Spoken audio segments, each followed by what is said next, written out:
tere, täna on meil kaunis kolmapäev siin Otepääl, Kutsemäel ja meil on külalise esineja täna siia kutsutud, Kaspar G ja esitasime talle väikse väljakutse, et esmakatse kolmapäev, siis front lip 2-7 välja.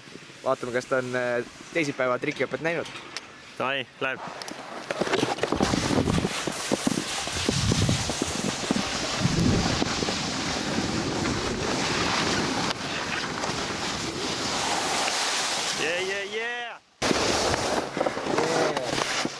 Su ema.